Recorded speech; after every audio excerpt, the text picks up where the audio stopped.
Opposition, the Honorable Kamala Prasad Bisasa, and the United National Congress. Today we will be dealing with some very critical issues that are affecting Trinidad and Tobago. But more importantly too, I want to seize the opportunity because we are on the eve of the celebrations of Diwali 2022 to make some comments and bring greetings to all citizens of our great country before we get into the crux of this morning's proceedings. And like all things being equal, as I said, on behalf of the Leader of the Opposition, the Honorable Kamala Prasad Bisasa, my colleagues at the parliamentary level, the national executive, and all arms of our great party at every level, we are indeed elated to be celebrating Diwali with the Hindu community and Trinidad and Tobago. Because in the United National Congress and the governments that we have led under former Prime Ministers Basdev Pandey and Kamala Prasad Bisasa, every creed and race can indeed find a home and an equal place in our great country. And as we reflect on Diwali and its meaning, we know that it signifies the triumph of light over darkness, good over evil, and knowledge over ignorance. And it is for this reason that I know that the light of the rising sun will soon triumph over the darkness of the People's National Movement. The good of the UNC will triumph over the evil of the PNM, and the knowledge of those in our party will outshine the ignorance purported by those who are currently in power and charged with the responsibility of leading Trinidad and Tobago. And we in the United National Congress, we recognize and value the contributions of the Hindu community and what they have done over the last 60 years in terms of contributing to nation building and forging the continued development of an independent Trinidad and Tobago. And for years, we must never forget that the state had cursed Muslims and Hindus and other religions to change their names and identities in order to access education and other social benefits. For years, the Hindu community struggled under cowsheds, and I myself was a product of a cowshed school. And over the years, we have seen where the legacy of the Hindu community came to include a number of primary and secondary schools dedicated to educating children who were left out by the mainstream schools. As we celebrate Diwali, we must thank the Divine Mother for blessing us with the prosperity to create a diaspora that adds to the cultural, economic, and social and political richness of Trinidad and Tobago. We must also thank Hanumanji for giving us the necessary strength, and Lord Ganesh for blessing us with the fortitude and strength to remove the obstacles which have stood in our way. And we must continue to pray for the granting of that prosperity. We must continue to pray for the granting of that strength, and we must continue to pray for removing all obstacles, especially with those who are rooted in high office.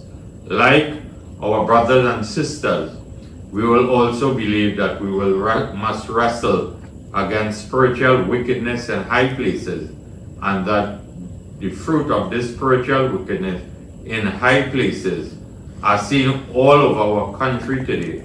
And this is the fight of the UNC in terms of removing that sense of spiritual wickedness which we are seeing in high places. And in that regard also, we recognize the work of the Sanatan Dharma Mahasabha, Swaha International, the Arya Samaj movement, the Kabir Panth, the Satya Sai Baba Organization, the National Council of Indian Culture, the Brahma Kumaris, the Divine Life Society, ISKCON, the Ravidas Panth, the Yuin Hindu Society, the Hindu Women's Organization, and other independent Hindu organizations and groups, and even in my own constituency, the work of Chinmaya Mission of Trinidad and Tobago, which continues to provide a world-class education and development center for the children of Sanatana Dharma and this country. These organizations have indeed sowed seeds in our growth and development, and this country has seen the emergence of Basdev Pandey, the first Hindu Prime Minister, Kamala Prasad Bisasa, the first woman to hold the very distinguished office of the Prime Minister of the Republic of Trinidad and Tobago. And in this regard, we must continue to ensure that the light that we all recognize in terms of the spiritual significance and that light of divinity continues to prevail in Trinidad and Tobago, so that this country will not fall into a continued dark state under the leadership of Dr. T. Christopher Rowley. My brothers and sisters, this morning we also in the UNC take the opportunity to offer our condolences to two persons who in their own way would have given much to Trinidad and Tobago. Firstly, the family of the late Imtiaz Sipasad. We extend our condolences to him, to his family. He was someone who contributed to the work and development of the United National Congress. He passed away a few days ago and was cremated last Friday. He was a stalwart of the Sawa Barataria community and one who was loved in this community by many, was a member of the Rotary Club of Felicity Charleville and served as a sergeant at arms and a member of a number of their committees. As I said, he gave human service to the United National Congress and once was a candidate for our party at the local government level, where he fought a seat within the Sawa Lavantil Regional Corporation under the UNC banner and continued to be of service to the constituency of Sawa Barataria. And also today, the United National Congress mourns the passing of the late photographer, chief photographer at the Newsday newspaper, Ratan Jadoo, who was a constituent of Kuva South. He resided in the community of Dow Village, and he was a key part of the media fraternity, the Newsday and the Guardian. And as a photographer, his skills brought many stories to life, both in the Newsday and the Guardian. And his reportings contributed from a photography point of view to bringing life to a number of the stories that we have witnessed in our national newspapers. So from that angle too, we pray that Lord Krishna will bless their respective souls with the necessary, as I said, blessings to continue their respective journeys. And we in the United National Congress recognize their worth and contribution to nation building. So without further ado, I will now invite my colleague, the Member of Parliament for Sawa Barataria, Saddam Hosein, who will address you on the PNM's continued contempt for the rule of law, the continued contempt for the Constitution of Trinidad and Tobago, and the erosion of democracy under Dr. Keith Rowley and his incompetent PNM government, which has put Trinidad and Tobago on the brink of, if not being a failed state, but on the brink of being a failed state. Thank you very much, and I now invite Saddam Hosein to address us. Thank you very much, MP Indarsingh, for that introduction. Good morning, members of the media who have joined us, both here and in virtual space. Good morning to Trinidad and Tobago. This morning, I would like to address you members of the media on this burning fiasco, a fiasco of epic proportions. It's scandalous in relation to the Vincent Nelson situation and the collapsed prosecution of Mr. Ramlogan and Mr. Ramdean. Currently, we are in the eye of the political hurricane that is sweeping over Trinidad and Tobago with regards to political manipulation by senior government officials in order to go after their political opponents. Day by day, we have seen a continuous expose of this Vincent Nelson scandal. And today I would have seen some articles in the newspaper, and I really want to put some light in terms of what has taken place with respect to this entire situation after I read some of those articles. Members of the media, I want to make it abundantly clear that Mr. Ramlogan and Mr. Ramdean are not on trial. It is Mr. Faris Al-Rawi who is on trial. I want to make that very clear. So when I saw a barrage of questions being asked to Mr. Ramlogan and Mr. Ramdean, I really think that there should be those questions being directed to Mr. Faris Al-Rawi, Mr. Stuart Young, Mr. Fitzgerald Hines, Mr. Keith Christopher Rowley, Mrs. Renuka Sagram Singh Suklal, and Mr. Reginald Amo. Now, this morning I hold no brief for Mr. Ramlogan or Mr. Ramdean. I hold the brief for integrity, the rule of law, and democracy in Trinidad and Tobago. And what has taken place in our country is not wrong as described by the Law Association only. It is unconstitutional, it is illegal, and it should have been condemned, and action needs to be taken and hold those perpetrators to account with respect to this entire fiasco involving Mr. Vincent Nelson and the collapsed prosecution. We in the United National Congress, the official opposition of Trinidad and Tobago, will leave no stone unturned until those perpetrators are held to account, because this has left a deep stain and blotch on our democracy in our beloved country of Trinidad and Tobago. And what we are seeing is that there are leaked statements and leaked evidence being filtered into the media in order to try Mr. Ramlogan and Mr. Ramdean in the court of public opinion. Their case has already been discontinued in the court of law. So what is being taken place right now is really a PR exercise when the true perpetrators are sitting comfortably in state-sponsored accommodation. And that must stop. You see, the thing is, I see that there are many questions being asked, but one of the most important questions to ask is this. When you read the indemnity, a copy of which I have here, when you read this particular indemnity, one of the clauses that stand out here, and I will repeat it for the members of the media and those who may still be unfamiliar with this matter. At clause 4 of this indemnity, it says that the Attorney General undertakes to recommend to the DPP, who has the power to determine whether any criminal proceedings can or will be commenced against you in respect of any matters arising out of the statement, that no criminal proceedings be commenced against you. Now, in a nutshell, what does this mean?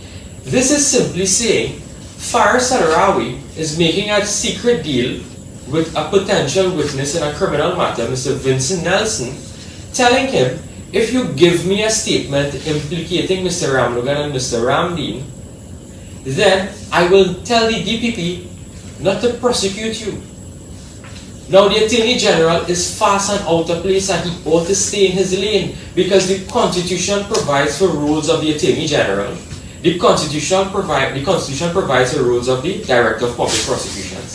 The Attorney General in this country is only responsible for civil proceedings. The Director of Public Prosecutions has the sole responsibility for criminal proceedings, whether to bring criminal proceedings to discontinue or to hand over or undertake criminal proceedings. That is not the role of Faris Al-Rawi. And then we must understand the statement that Mr. Al-Rawi would have gotten from Mr. Nelson in relation to this particular indemnity. Because that is important. We must understand the background of this indemnity. We must understand the background in which that statement was given. Mr. Vincent Nelson in 2016 sued Trinidad and Tobago for $10 million worth of legal fees. At the time, Faris Al-Rawi was the Attorney General.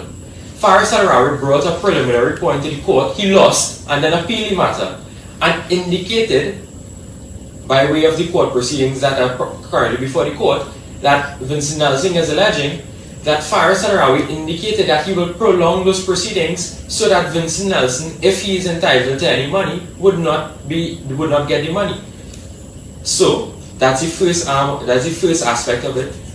At that time, Mr. Vincent Nelson was suffering from cancer. He was basically on his deathbed. We have seen reports where Mr. Vincent Nelson has indicated that he was pressured into giving the statement. We have seen that he has sued for his fees because he had no fees. We had Mr. Vincent Nelson saying that he even had no money to go to his father's funeral in Jamaica.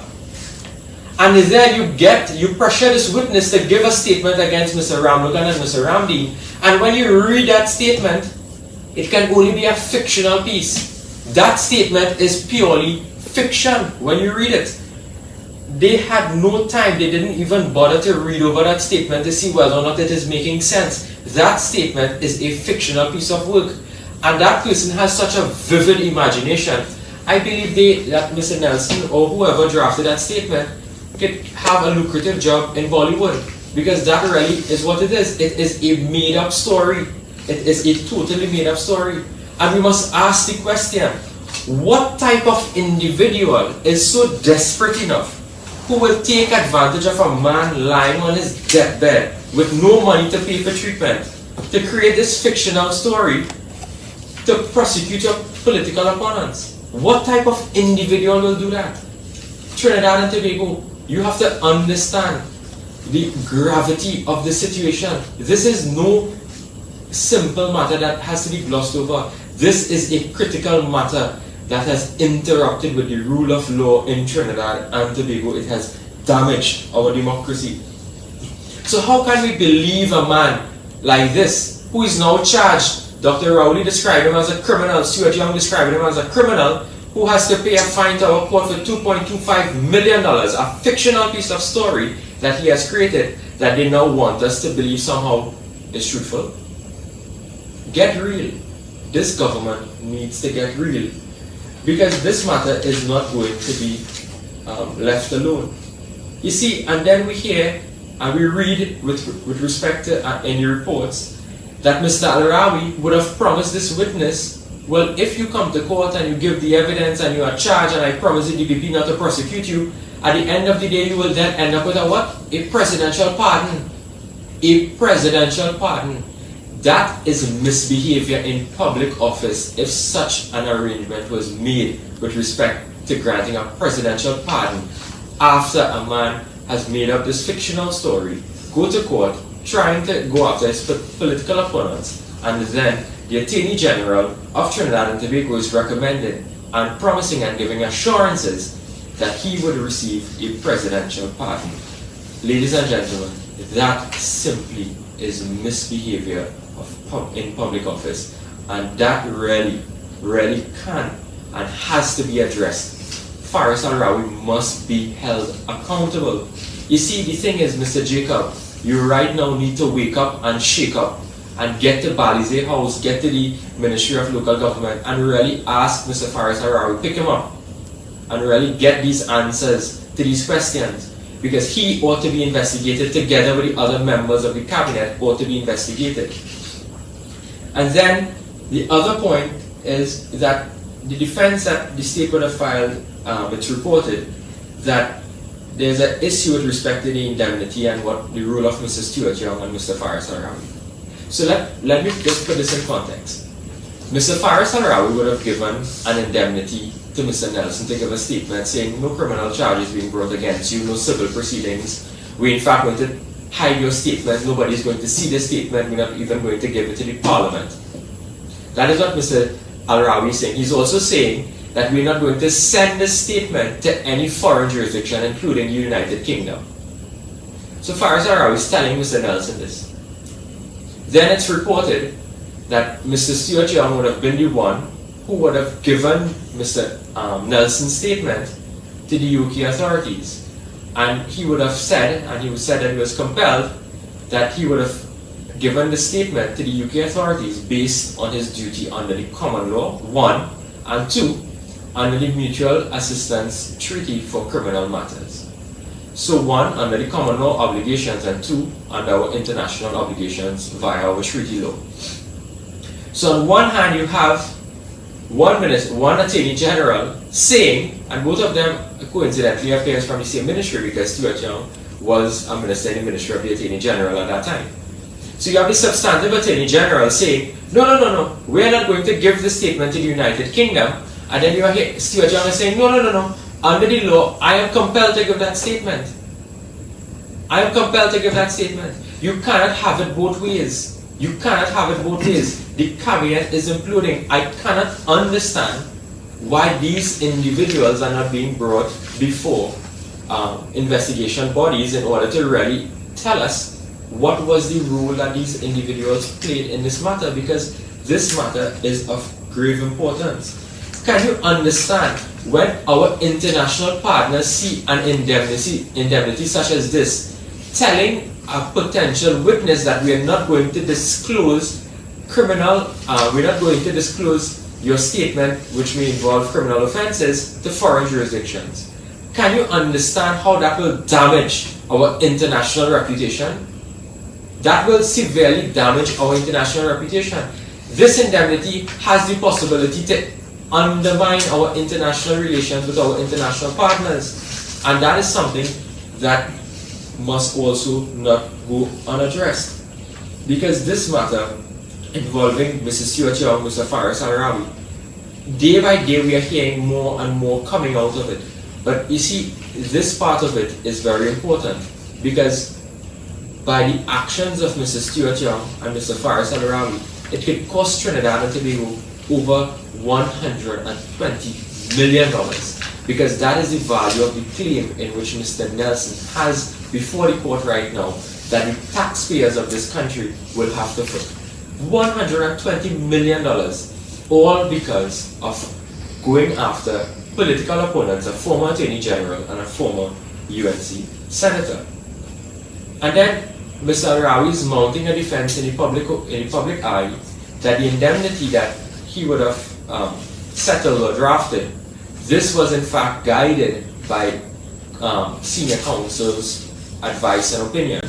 And he identified the two senior counsels, one being Mr. Douglas Mendez, senior counsel, and the other being Mr. Gilbert Peterson, senior counsel. Now, Trinidad and Tobago, I'm sure we would not have gotten that advice for this indemnity for free. So I'm asking that they disclose how much money was paid to Mr. Peterson and Mr. Mendez, of senior counsel both, in terms of the drafting of that particular indemnity.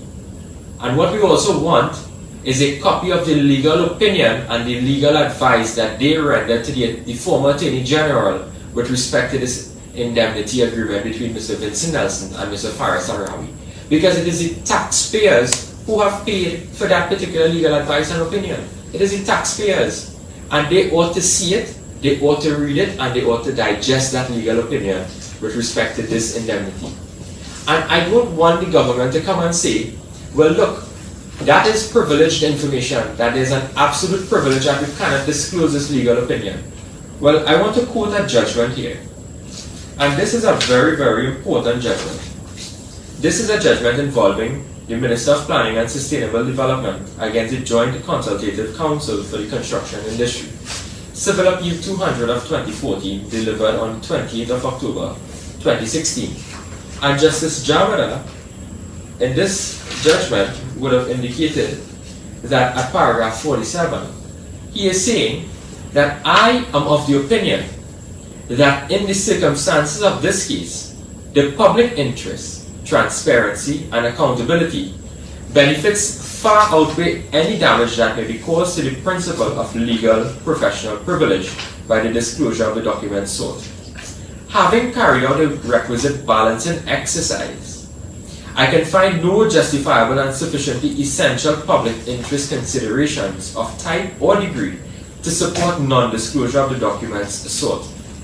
It is maybe worth reminding ourselves that whereas freedom, transparency, and accountability are the hallmarks of a participatory democracy, secrecy lies at the heart of dictatorships.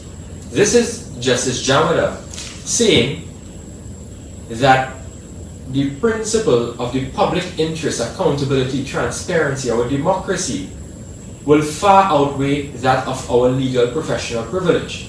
And do you know who fought in this matter, coincidentally, to say that legal opinions ought to be disclosed in the public interest? Do you know who did it? It was Mr. Gilbert Peterson, senior counsel. Mr. Gilbert Peterson, senior counsel, is telling us and making submissions to the court in this matter that legal opinions ought to be made public. And the court agreed with him. So I'm asking this morning, will make that legal opinion that you gave to Mr. Faris Al-Rawi, the legal opinion that Mr. Douglas Mendes gave to Mr. Faris Al-Rawi with respect to the indemnity agreement, public. Let us see that particular legal opinion that you gave with respect to this indemnity agreement. Let us see it. And we have seen how they have used the government. The government has really manipulated some of the systems really in order for this prosecution to go forward and then eventually collapsing. But this morning I want to also add another dimension to how the parliament was misused in this matter. Because that is a very grave and dangerous exercise by any government. In 2019, at the time I was sitting in the Senate, a bill came to the Senate entitled the Evidence Amendment Bill of 2019. It was laid on the 29th of January 2019. It was debated twice on the 2nd of April and the 11th of September 2019. That bill had a special requirement majority. And because there was not consensus between the Senate, a special select committee of the Senate was established on the 2nd of October 2019. And eventually, that committee reported, and I have the report here in my hand. This report here dealt with the special select committee of the Senate with respect to the Evidence Amendment Bill. And members of the media, it is shocking and frightening because we have to understand the timeline of this matter. This indemnity was given in 2017. Mr. Nelson made November 2017. Mr. Nelson notarized the statement or gave a statement to the police, to Mr. Al-Rawi on the 31st of October 2017. This bill was brought right at the time of the before the charges were laid against Mr. Ramlogan and Mr. Ramdeen. And what is very important here is that we need to understand what this bill says. And I'll read parts of the indemnity also after I deal with the bill. This is what the government has proposed to the Parliament. It says at clause 12 AG subsection 1, where there are reasonable grounds to believe that the identity of a witness should be concealed from an accused person and the public so as to protect the witness, any of his relatives, or any other person, the court may grant a witness anonymity order. We have to understand what this means. This is telling the courts that we can now have secret witnesses giving evidence against accused persons in criminal trials. So the government proposed to allow for secret witnesses to give secret evidence against accused in matters. Now, let's tie that into the indemnity agreement. In the indemnity agreement, at clause 2, this is what it says.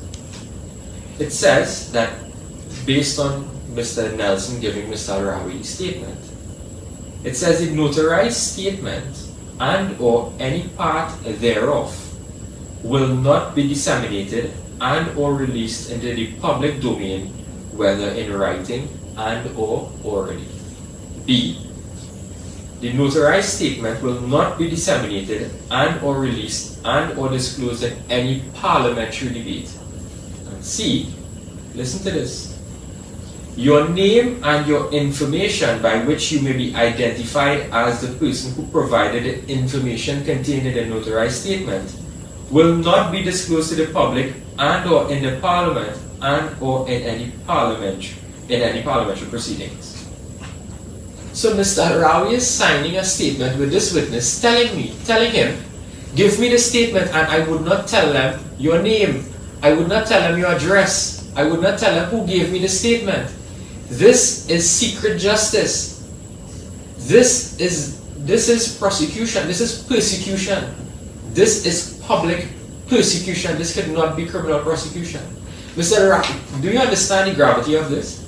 A bill is before the parliament saying that they're going to allow for secret witnesses all the time they had in their possession an indemnity in their hand, telling a witness that we are not going to disclose your name or your identity to the public.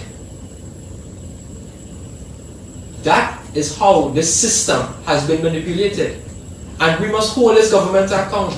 This matter must not be able to rest comfortably.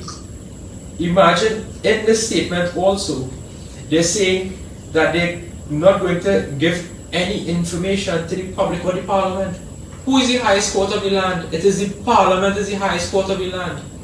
So the Attorney General, former Attorney General, fired Attorney General, disgraced Attorney General, must give the answers to the population why at this time this bill was being brought to the parliament.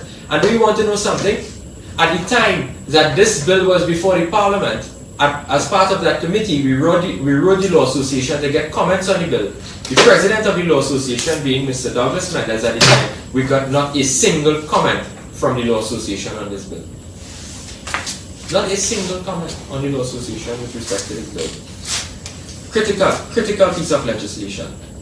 And then I saw, and this is the last part of what I would address this morning, is this. Is that this is the media release, a 3-page media release that was issued by the Law Association, I believe on late Friday afternoon after they met in emergency session on Thursday. Emergency session 10 days later after the collapsed prosecution of Mr. Ramadan and Mr. Randi. And the Law Association is asking here 6 questions. Well, respectfully to the Law Association of Trinidad and Tobago. These 6 questions, we already have the answers for them. So I can't understand why you're asking these questions. These 6 questions, the answers are already in the public domain. The time for talk is done. The time for action is now. Let me just go through some of the questions with respect to what the Law Association has. And I may be able to assist the Law Association this morning in answering some of these questions. Because they have asked the disgraced Attorney General, Mr. Reginald Amo, to answer these questions. They are asking a man who lied to a court in Miami via affidavit to tell them the truth with respect to these 6 questions. Well, I am not certain that Mr. Amo will answer these questions. But I will venture to answer some of these questions this morning. The first question they are asking is whether the former Attorney General participated or was involved in the actual collection of evidence for the purpose of prosecution. The indemnity shows Mr. Harawi collected the statement of Mr. Vincent Nelson dated 31st of October 2017 together with bank records. First question answered, Law Association. Second question, whether Mr. Vincent Nelson continued to be the recipient of legal fees from the government of the Republic of Trinidad and Tobago after he made the statement. Well, this here is a schedule of legal fees that was laid in the Parliament with respect to who and the lawyers were paid via the Office of the Attorney General. In my hand here, I have a line item called Vincent Nelson, and in the year 2017 to 2018, he was paid the sum of $10.2 million.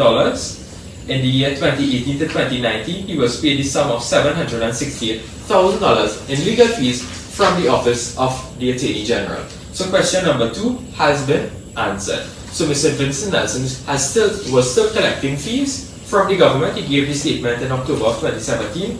We see that he collected fees for the period 2017, 2018, 2018, 2019. And whether the fees refer to the indemnity agreement being circulated in the public domain, which undertook that no criminal proceedings, well, I didn't really see that this was a question. The fourth question is whether in procuring the indemnity agreement from the former Attorney General, he negotiated a plea agreement within the exclusive remit of the DPP. In the indemnity, the Attorney General is saying, give the statement that I'm going to tell the DPP not to prosecute you. What? That is akin to a plea agreement. You are telling me give the evidence against two individuals and you will not be prosecuted. That is the same as a plea agreement. So I can't understand why they're still asking that question. And five, whether did the former Attorney General enter into an agreement with a potential witness in a serious criminal matter involving a political opponent, which requires the parties to conceal evidence from the Parliament? Seriously, that question, I really hope that is a rhetorical question, because that question speaks for itself. It speaks for itself. And number 6, they are asking for a detailed account of all funds paid to Mr. Nelson, King's Counsel, his proxy servants and agents, including his attorneys at law, arising out of the indemnity agreement, including fees, fines, and liens, taxes.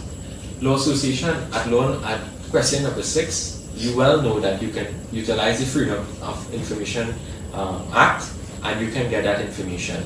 I really do think I think the Law Association is learned enough to know that asking this question is not going to compel the Attorney General to provide this answer. It is simple as filing and filling out a Freedom of Information application and getting that information. So these questions have already been answered. The Law Association needs to speak out against this matter in a fulsome manner, in a strong manner, asking for criminal proceedings to be commenced against senior officials of this PNM government. So, members of the media, these are the matters I would like to leave you with here this morning with respect to this entire fiasco. And I would also like to wish the national community Shubh Diwali and continue to keep safe. Thank you very much. Thank you very much, my colleague Saddam Hosein. And as I have listened to you this morning and the political leader of the UNC and my other colleagues who have pronounced on this Nelson Gate fiasco, the latest fiasco to bedevil the government of Prime Minister Dr. Keith Rowley, I thought that when Dr. Rowley intercepted the merit list and there was the inaction of the Excellency, the President of Trinidad and Tobago on this particular issue, it would have really sent a signal to them that there was the need to end this lack of what we would call transparency, accountability, and good governance in governing Trinidad and Tobago. But that has not stopped, and indeed, having listened to what you have put forward to Trinidad and Tobago this morning, and I have continued to read stories that have been published in the newspapers surrounding this conspiracy, I think that the producers of Bollywood, Nollywood, and Hollywood Netflix would all need to come to Trinidad and Tobago and produce some kind of bestseller as it relates to the levels of political conspiracy which is existing in Trinidad and Tobago at this time. Because for me it reads like a scene from an Indian movie that has gone bad, it has flopped at the box office, as it shows the extent of the political conspiracy hatched by Al-Rawi, allegedly, Kewal Singh, Nelson, and in supporting this role, or in supporting CAS, the Prime Minister, Stuart Young, Renuka Sabram Singh Suklal, and Fitzgerald Hines. So the supporting cast seems to be the cabinet of Trinidad and Tobago. And I am not a lawyer, but I am privileged to be in the parliament and also to having followed this story. I would ask some questions and then go on to the main crux of my presentation this morning. If the DPP thought that any of this evidence was credible, so why would this case have been suddenly discontinued? Is it that the DPP saw what we would term evidence that he discredited based on the political conspiracy which unraveled before him? And I note that from the defense filed by the state in Nelson's $150 million, I want to reiterate, $150 million lawsuit, Al-Rawi has said that he did not keep his text messages and WhatsApp messages with Kewal Singh and himself. This is a serious admission that it is pregnant with implication, because it amounts to critical evidence that would prove the depth of the conspiracy and lies that have been fabricated. I do not know, I hold no brief for them, have been fabricated against former Attorney General Anand Ramlogan and Attorney at Law Gerald Ramdeen. I am not an expert in technology and phone issues and so on, but I have to put this out in the public domain. The Attorney General must tell us whether he is the owner of an iPhone, and the experts in technology and transferring data and so on will tell you that indeed if you change an iPhone, WhatsApp and text messages and so on, they transfer automatically onto the new device. The only way you lose this critical data or information is that if you deliberately interfere, clear and delete these messages. And I ask, for the benefit of the public interest and in the context of those who may not be legal luminaries and technological experts and so on, I asked the former Attorney General this morning, why did you clear the messages between yourself, Vincent Nelson, and Roger Kewal Singh? What is it was contained in those messages that you did not want Trinidad and Tobago to see? Were you dictating that Kewal Singh should put in were you dictating to Kewal Singh what he should put in Nelson's statement? Were you fabricating evidence to pervert the course of justice? Were you telling them that you had the DPP on board and he will join in the conspiracy to vote for a pardon for Nelson? Let us not forget that the DPP sits on the Mercy Committee, and we need to know that Al-Rawi promised Nelson a presidential pardon, which can only happen if the Mercy Committee so recommend. Did Kewal Singh and Al-Rawi, who is alleged to have told Nelson they had the agreement of the Mercy Committee to grant Nelson a pardon? These are the fundamental questions in this whole conspiracy that continues to be unraveled between Trinidad and Tobago. We need the answers, and this is why my colleague has said here this morning that the United National Congress, under the leadership of Kamla Persad-Bissessar, will not rest. We will not rest. Just as we dealt with the Police Service Commission and the interception and the disappearance of the merit list and so on, we need to know, we will not rest until we bring clarity as it relates to good governance in Trinidad and Tobago on this particular issue.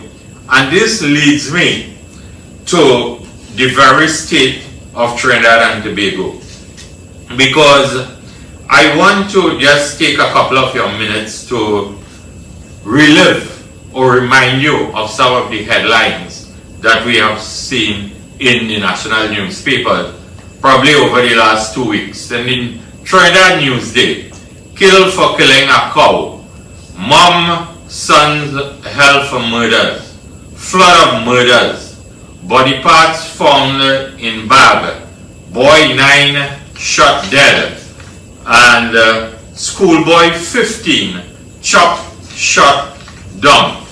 In the Trinidad Guardian, killing spree, gruesome discovery, cops hunt for boys killers, and so on. And I want to read some excerpts here this morning, and I will come later on to put to you why we are in this sad state of affairs as a nation, because our Prime Minister, our former Attorney General, our new Attorney General, our Ministers of National Security and so on, who are key members of the National Security Council of Trinidad and Tobago, they are too busy. They don't have the time to look after crime fighting and to be on the backs of what we would call our law enforcement agencies to deal with crime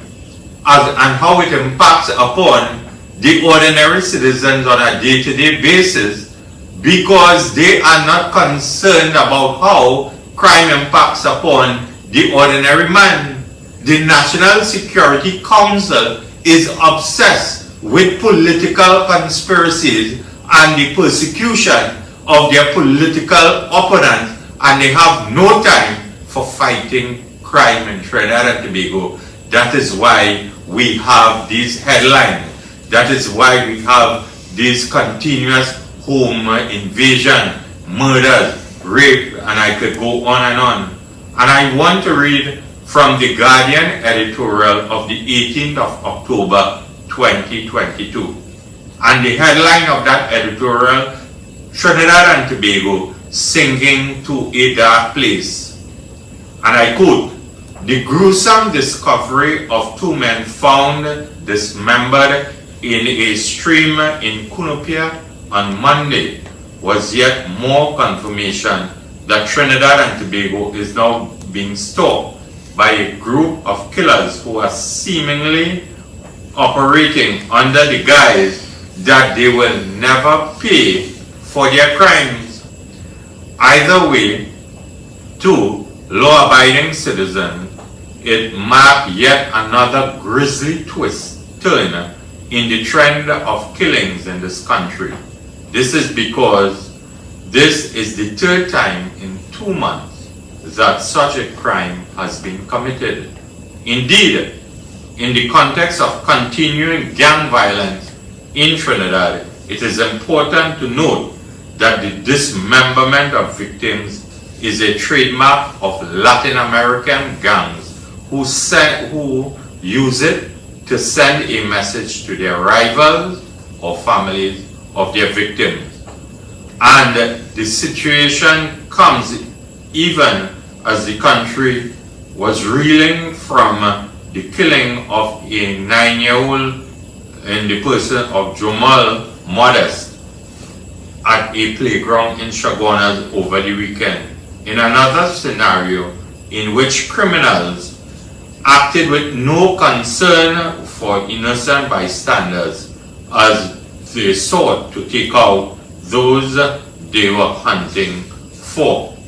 Needless to say, citizens have seen so much bloodletting this year across the country that it is a frightening scenario. And I want you to listen to this part.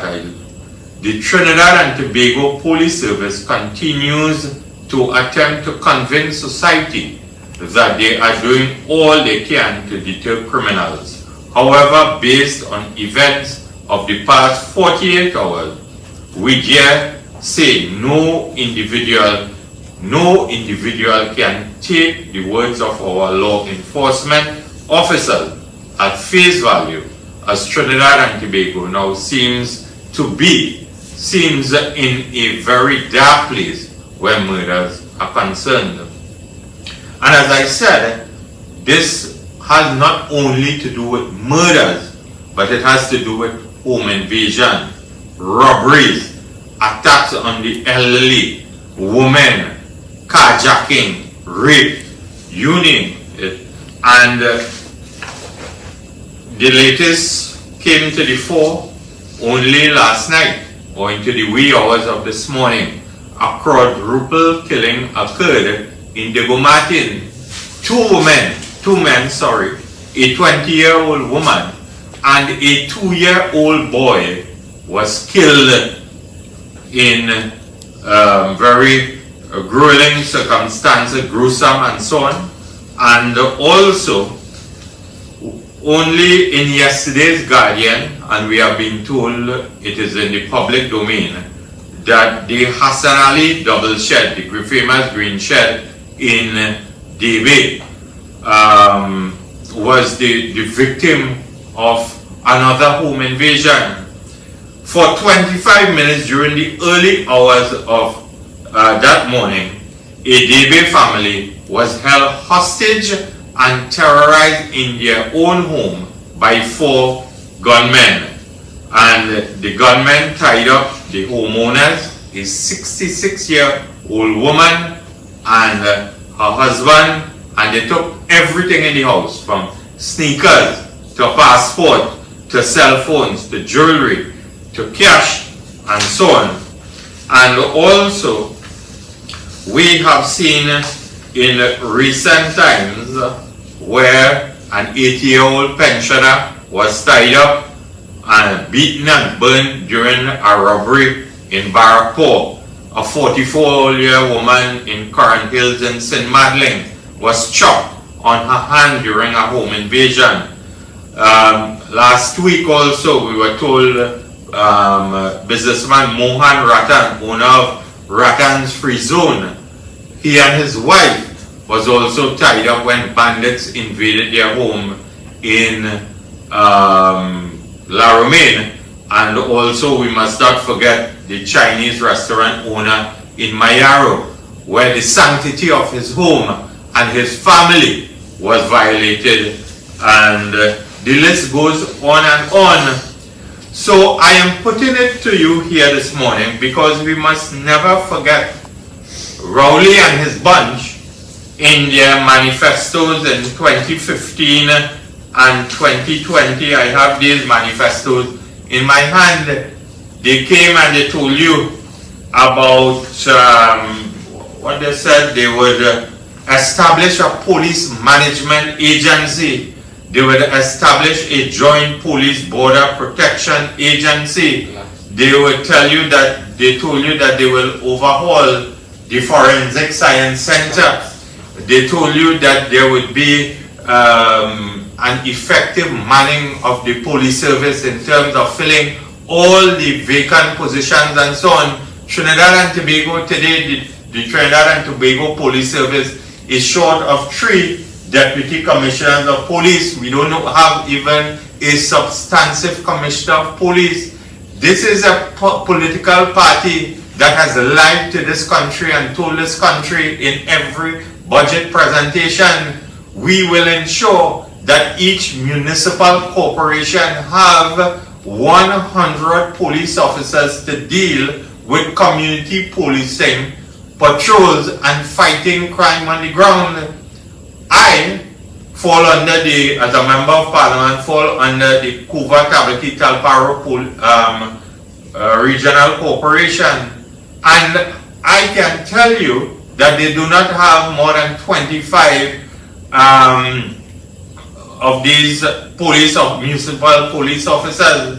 And I challenge the Minister of Local Government here this morning, Faris Al-Rawi, and the Minister of National Security to tell us whether any of the local government corporations, they have more than 35 municipal police officers within their jurisdictions and so on. So you see, and they also promise you an overhaul of the closed circuit surveillance cameras and so on. Today, more than 50% of these cameras have not been functioning after 7 years of Dr. Rowley being the Prime Minister of Trinidad and Tobago.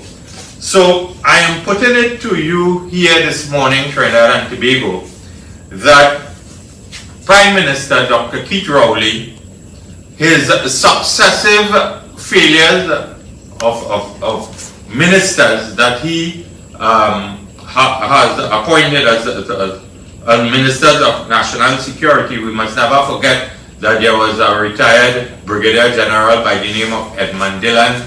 Stuart Young was a Minister of National Security, and the forever incompetent Fitzgerald Hines is now the Minister of National Security. And we have the now Attorney General Reginald Amo. All these persons are key members of the National Security Council of Trinidad and Tobago. And I have demonstrated here that the national security apparatus have collapsed under Dr. Rowley, because Dr. Rowley, as the head of the National Security Council, and his key ministers, they do not have any sense of care for when people are attacked, brutalized, tortured, traumatized. They become family members, become dysfunctional because of crime, because their sole focus is remaining in political power. The PNM has had a track record of not being concerned with governing Trinidad and Tobago in terms of, in the interest of the people, national development, and good governance. For me and for the UNC, their sole focus has always been one of infiltrating and undermining independent institutions in their constant focus to disregard the rule of law, the constitutional checks and balances. And Trinidad and Tobago has seen very clearly that they have resorted now to bribery, to inducing witnesses to engage in political conspiracies and political persecutions.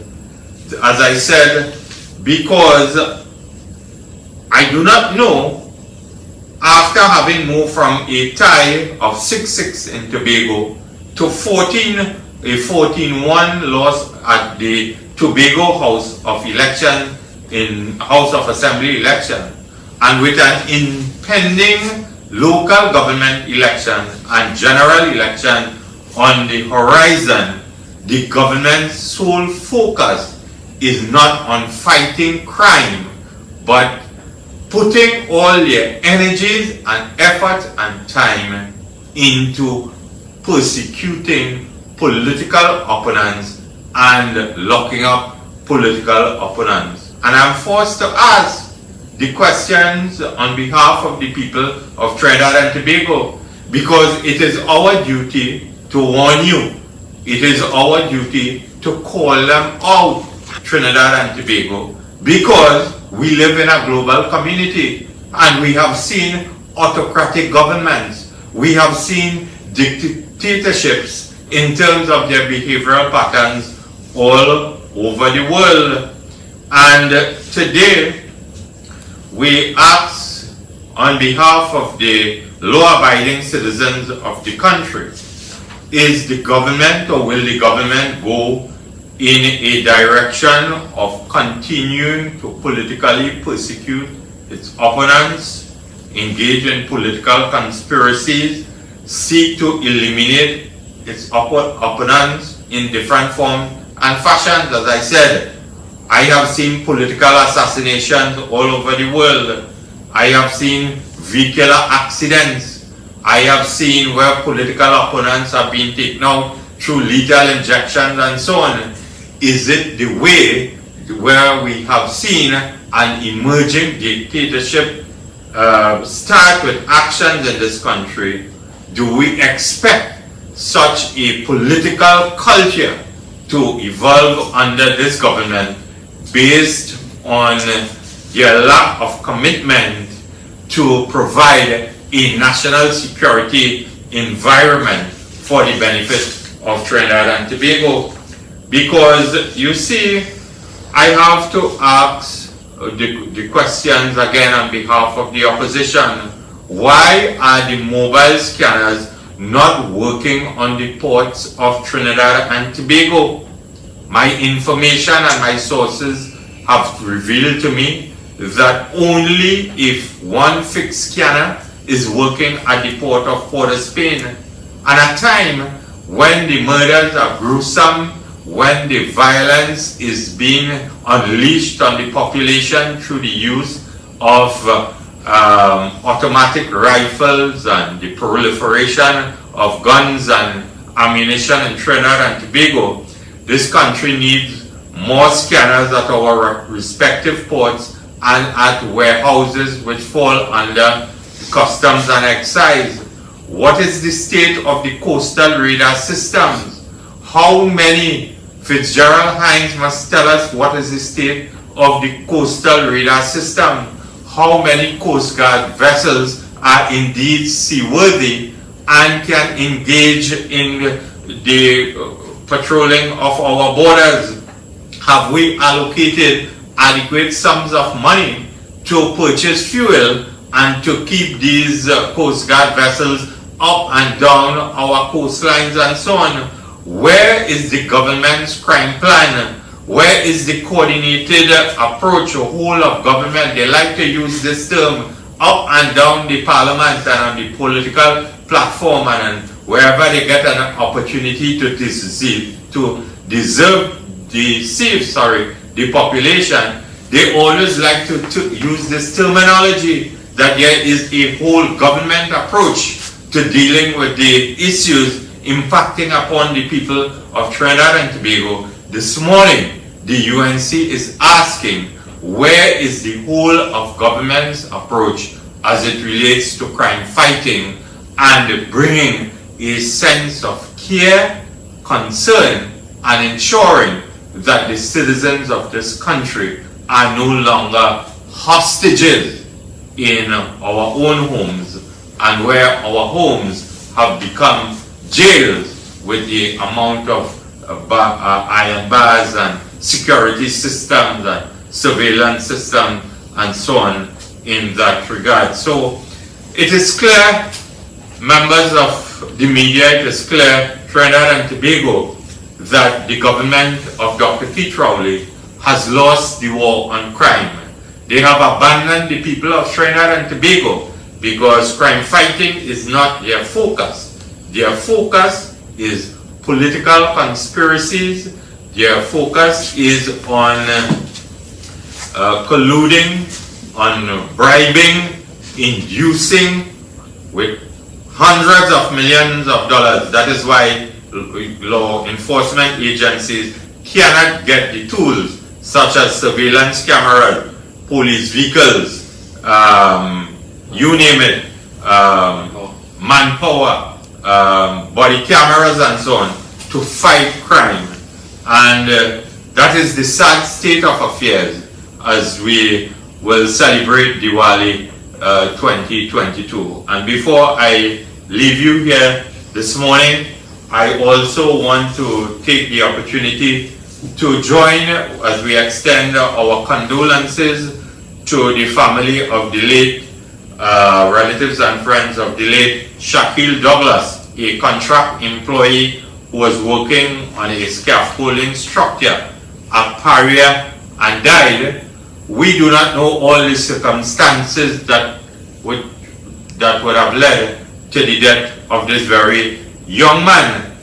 But we as a party, we as the alternative government, a government and a party that has been rooted in peace, birth and justice and the struggles of the working class, we are indeed concerned about the overall state of health and safety at Paria.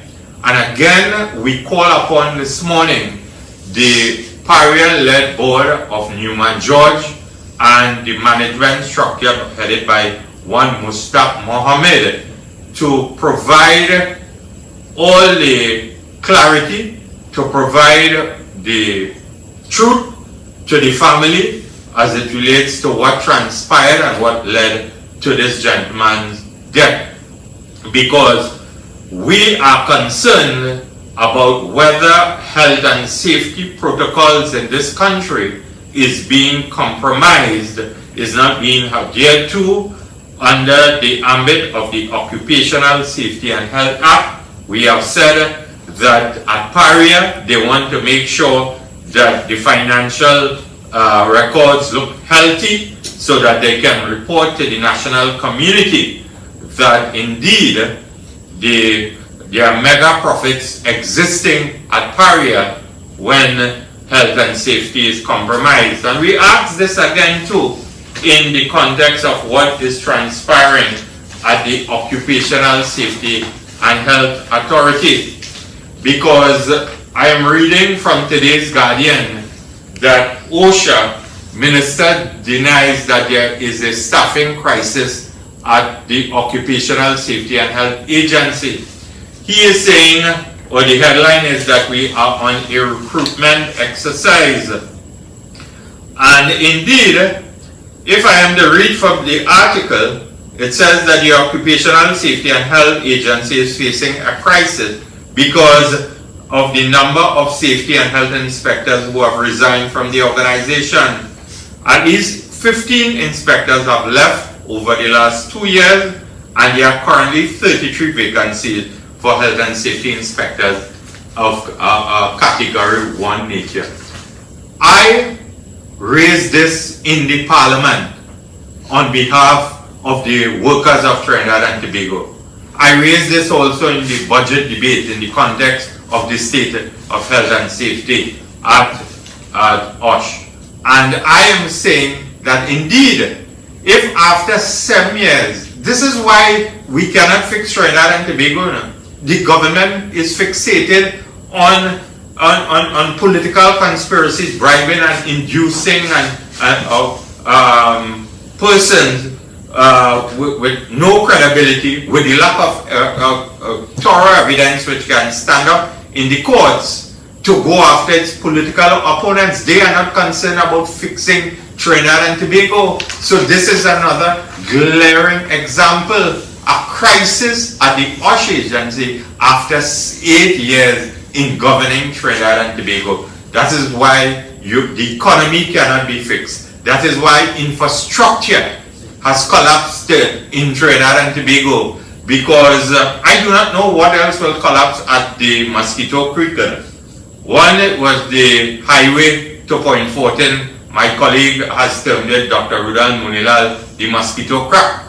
Then we saw the collapse of the 33-inch water transmission main at the Mosquito Creek. And this morning, we too, as a responsible opposition, called upon the Minister of Public Utilities to do an audit of all the transmission lines, the main transmission lines which delivers water to the citizens of Trinidad and Tobago into their homes, to do an immediate audit so to avoid another fiasco.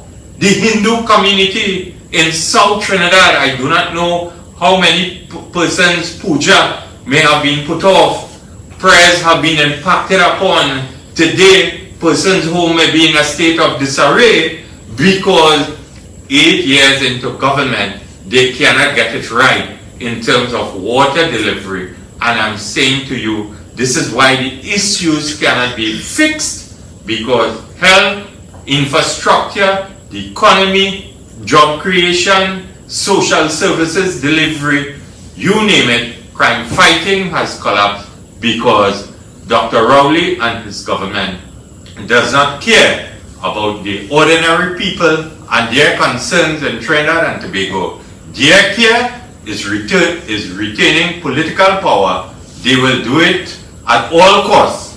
They will eliminate their political opponents by whatever means necessary. And this is why I call upon Trinidad and Tobago to display a sense of eternal vigilance as we approach Diwali 2022. Ensure that we are empowered with the light over darkness. Ensure that we are endowed with a sense of prosperity, not only from a well point of view, from our own initiative point of view, to push back on a government that is prepared to use whatever means to retain political power and to guard against political assassins, lethal injections, and whatever means necessary that they may use to retain political power. We thank you very much for looking on and being part of this press conference here this morning. And Shubh Diwali to Trinidad and Tobago. The United National Congress is committed towards the restoration of the rule of law and ending this unlawful regime of Dr. Keith Rowley and the People's National Movement. We thank you. And we now remain or make ourselves available for whatever questions that may be posed by members of the media. We just have a couple of questions from the media. To MP Hussein, Prime Minister Dr. Keith Rowley has largely evaded questions on the Nelson affair, but he has said in the past that the buck stops with him. Do you think he is obligated to make a statement on this? The Prime Minister is obligated to make a statement on this, simply because, according to the statement given by Mr. Rowley, this entire matter was in fact privy to his knowledge, because Mr. Rowley would have indicated that he would have discussed this matter with the Prime Minister and other senior cabinet colleagues. Additionally, that information that was given via from Mr. Stuart Young to the UK authorities, Mr. Stuart Young and Mr. Rowley shares a very close relationship, and I really think that is something that he would have discussed with Mr. Rowley. So I think the Prime Minister has a lot of questions that he needs to answer with respect to this entire fiasco, because when Mr. Ramlugan and Mr. Ramley were charged, you would remember he said that he's going to bolt that to the chest of the Honorable Kamala Prasad Sessa. Well, today we want to bolt this collapsed prosecution to the chest of Keith Christopher Rowley. As you mentioned, the previous Prime Minister would have taken action when her cabinet ministers were accused of wrongdoing. Are you surprised that the Prime Minister he hasn't taken any action at all on the persons involved in this matter? This government has lost all moral authority. I don't think it's now a case for him to just fire 1 or 2 or 3 ministers. I think he needs to fire himself and really call a general election and let the people give a fresh mandate to a new government. What are the implications if this Nelson Gate, as it's being called now, matter remains unresolved? This is a matter, with respect, this Nelson Gate matter is ripe for criminal prosecution, and I think that the law enforcement agencies really need to do their part, because the opposition has done their part, the media is doing their part, the police now needs to start investigating. I want to see whether or not when we go into Parliament, we will now be allowed to ask relevant questions in the Parliament. And I also call upon civil society to do their part. Are you hot, are you cold, or are you lukewarm on what has happened in this matter? To MP Indarsingh, you pointed out that there's been a notable increase in home invasions. Do you think enough is being done to stop this particular crime? Nothing that has been done by the government over the last 7 years has given us, and when I say that, myself and the United National Congress, that enough is being done on crime, because as I said here this morning, they are utilizing hundreds of millions of dollars in focusing on paying legal fees, bribing persons to prosecute and persecute their political opponents. So this hundreds of millions of dollars and monies that have been paid in legal fees and so on could have been focused or sent in the direction of law enforcement and fighting crime and attacking home invasions and so on from a head-on point of view. That is why I call upon the government this morning to say how many scanners are down, because there's a proliferation of guns, arms and ammunition. This is what bandits are using in going into people's homes. This is what they are doing in assassinating persons, killing businessmen, and so on. And this is why we are saying fix these scanners, provide the surveillance cameras, ensure the CCTV network is functioning throughout the country, provide police with the vehicles. Also, find money to settle the negotiation for law enforcement officers to boost their moral and commitment to work. Police officers, law enforcement officers, whether it's customs, immigration, and so on, they have been working on 2012 salaries and we are in 2022. These are the issues that the government needs to be fixated on in relating to dealing with home invasion, murders, rape, robberies, carjacking, and other forms of crime, which is impacting upon the psyche of the average citizen of the country on an ongoing basis. This final question could be to either MP. A United Nations General Security Situation Report on Trinidad and Tobago claims that some community leaders are striving towards political power as a way of infiltrating legitimate state structures. Do you have any comment on this? This is nothing new. I can tell you, a couple of years ago, there was a Guardian investigation article that indicated that gangs were the beneficiary of contracts from regional corporations. And this is not to get political, but the fact, what was reported was that it was two corporations controlled by the People's National Movement. It was the Diego Martin Regional Corporation and the Port of Spain City Corporation that were involved in this. And if something like that continues to happen, that absolutely needs to stop, because criminal enterprises should never be the beneficiary of state resources.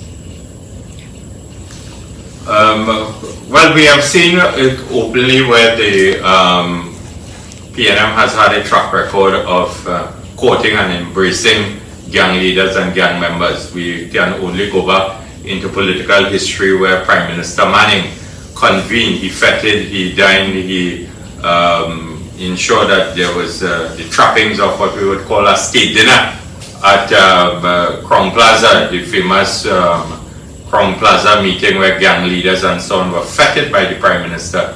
And the PNM has this history and this relationship with underworld elements, criminal elements and so on in the society. A number of them have gone to the great beyond. We have seen where under this government there have been questionable transaction contracts that have been given out at all levels of government.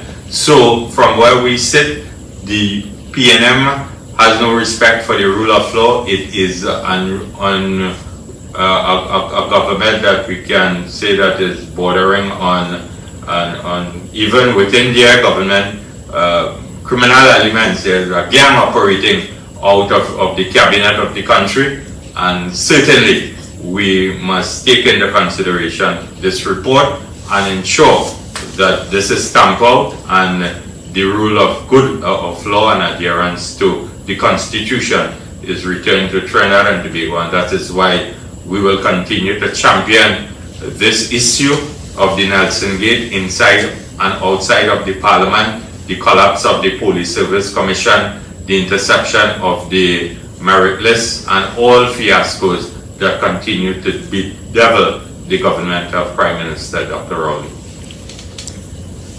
So if there are no further questions from members of the media, on behalf of myself, MP Hussein, the leader of the opposition, the Honorable Kamla Prasad Bisasa, and our great party, the United National Congress, Shubh Diwali, and may the lights of our day continue to flicker within each and every one of us, now and always. Thank you. And we take the opportunity this morning to send our thoughts and prayers to our colleague, attorney at law, Kyle Takal Singh, who home unfortunately fell to a fire that occurred on the premises on Friday night at Bim Street, Ramsaran Park in Chaguanas. It is rather unfortunate. We hope that it will be thoroughly investigated in terms of what led to this unforeseen and unnatural situation, and we hope that God will grant him and his entire family the necessary strength to overcome this particular situation, and our prayers and thoughts are with you and your family at this very difficult time. Thank you.